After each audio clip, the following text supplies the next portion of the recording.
quando a Bíblia trata da videira, está se referindo à nação de Israel. Amém? Está se referindo à nação de Israel. Então, é importante a gente saber disso, porque Jesus não está usando algo desconectado.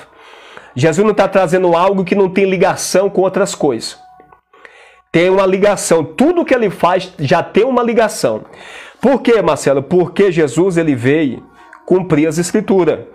Jesus ele veio cumprir as Escrituras. Então, antes da gente ler lá Salmos 80, nós vamos ler o capítulo 5, versículo 17 primeiro de Mateus, para a gente entender o que está escrito. Olha só o que está escrito em Mateus 5, versículo 17. Não penseis que vim revogar a lei ou os profetas. Não vim para revogar, vim para cumprir. Então, tudo que Jesus ensina tem uma conexão, porque ele veio para cumprir, porque Jesus não é novidade. Porque Jesus vem sendo pregado desde Gênesis capítulo 1. A partir do versículo 1 já está falando de Jesus na linguagem original, que é no hebraico, que a gente tem uma dimensão muito mais profunda, completamente diferente da linguagem portuguesa que nós temos, que é uma tradução dos original. Amém? Então, em Gênesis capítulo 1, versículo 1 já está falando de Jesus na língua original no hebraico. Que as letras têm significado. Por isso que Deus escolheu a língua hebraica, porque ela tem muito significado. Inclusive, as figuras delas representam muitas coisas. Como, por exemplo, a letra Aleph, que é a primeira letra do nome Deus. Né? A Aleph representa Deus no hebraico. E ela tem o formato de um boi. A posição dela, a figura dela. Então Deus não escolheu nada por acaso. Tudo existe um propósito e um ensinamento. A linguagem a qual foi escrita as Escrituras, Deus escolheu especificamente para trazer revelações profundas para o seu povo. Coisas que a gente não consegue compreender na nossa linguagem portuguesa. Não consegue compreender. Então ele veio fazer o quê? Ele veio cumprir a lei e os profetas. Para ficar mais claro, nós vamos ler ainda o capítulo 24 de Lucas. É uma compreensão muito mais abrangente, você vai ter, tá? Ele está falando dessas mesmas coisas. O capítulo 44 de Lucas, tá bom? Nós estamos aqui. Vamos ler outro texto que fala a mesma coisa de Mateus 5,17, mas com mais ampliado, com mais revelação. E disse-lhes: são estas palavras que eu vos disse estando ainda convosco. Jesus já está ressuscitado aqui, está junto com os discípulos. Ele está falando, quando eu estava junto com vocês, antes de eu morrer, eu falei essas coisas tudo para vocês, eu ensinei tudo isso para vocês. Jesus já está ressuscitado aqui, está conversando com os discípulos. Convinha que se cumprisse tudo que de mim está escrito na lei de Moisés, nos profetas e nos salmos. Isso daqui é a mesma coisa que ele está falando em Mateus 5,17. Não penseis que vinha a revogar a lei ou os profetas, ou seja, abolir. Ele está dizendo, não vim fazer isso. Eu não vim tirar aquilo que está escrito, mas eu vim cumprir. Marcelo, como cumprir? Está escrito que Jesus ia morrer. No capítulo 53 do profeta Isaías.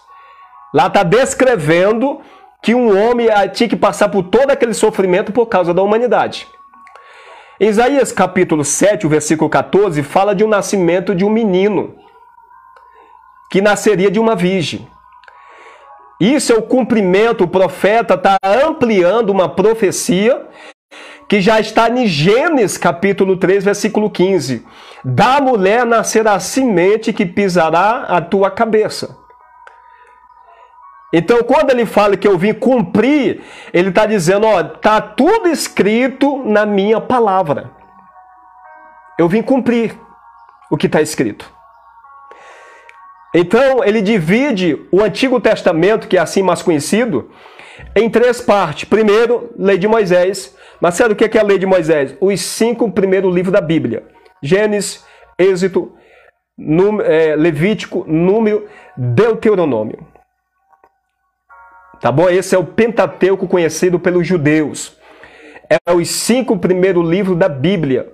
O Pentateuco, tá? Que Deus deu para Moisés. E as outra parte, vem os profetas, os maiores e os menores, todos eles. E a outra parte, os salmos. Jesus divide em 3 partes o Antigo Testamento. Lei de Moisés, os profetas e os salmos, que são orações dos aflitos, do povo de Deus angustiado. Amém? Então, é importante a gente entender esses princípios aqui. Jesus veio cumprir o que já estava escrito. Então, tudo que ele ensina, quando ele fala da videira, tem uma ligação com algo que já está na primeira aliança. Amém? Agora vamos ler o capítulo, o Salmos 80, do verso 8 em diante. Vamos ler, abre sua Bíblia, acompanha comigo, eu vou fazendo a leitura aqui.